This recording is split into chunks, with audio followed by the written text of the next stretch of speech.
Hello everyone, welcome back to the channel. I'm glad to have you here. In the last video we talked about the medicinal properties of the bilberry or blueberry leaves, but in today's video we are going to talk about the medicinal properties and uses of the bilberries or the blueberries, especially the wild ones, because they contain so many antioxidants and so many anti-inflammatory properties that would be great for the immune system. They're great for children, great for adults alike. So we are going to talk about their medicinal properties. First of all, not only are they delicious, but their literally anti-inflammatory properties help because they are one of the most berries that contain these great astringent and immune boosting qualities. Apart from the elderberry berries, the elderberries are actually known for their immune boosting.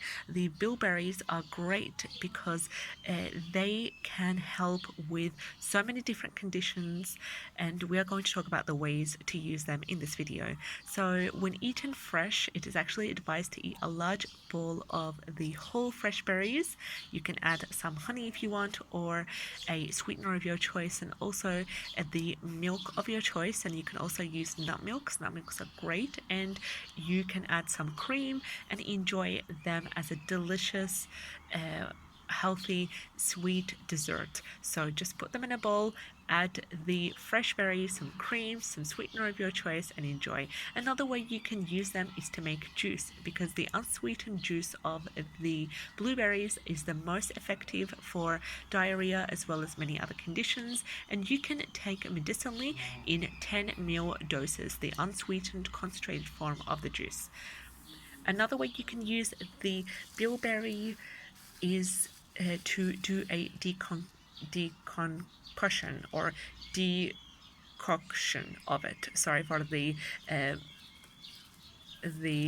mistakes right here, but you can do a decoction of it by taking 1 glass daily for chronic diarrhea. Another way is using them as a mouthwash. So we've talked about in the previous video about using the leaves as a mouthwash or a anti-inflammatory gargle for ulcers and throat inflammations.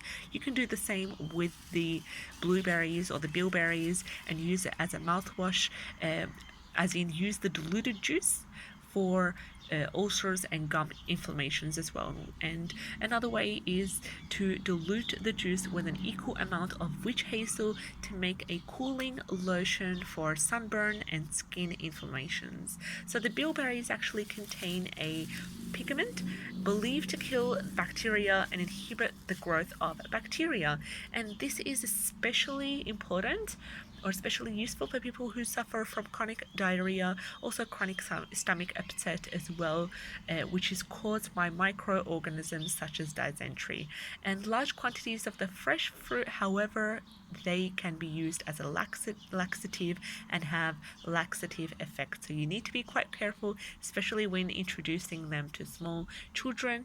And using the bilberries is one of the most important things to incorporate into your child's diet, because they're literally provide for such a small quantity of bilberries.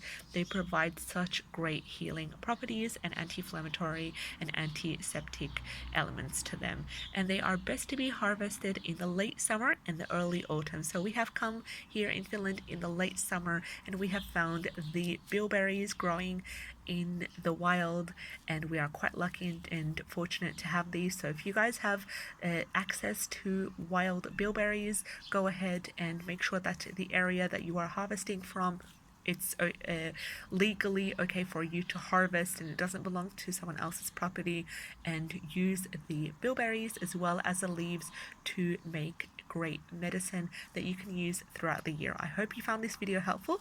If so, and you are new to the channel, like, share and subscribe in order to support us in making much more better quality content. We'd love to have you on board. Take care. Have a great day. Bye bye.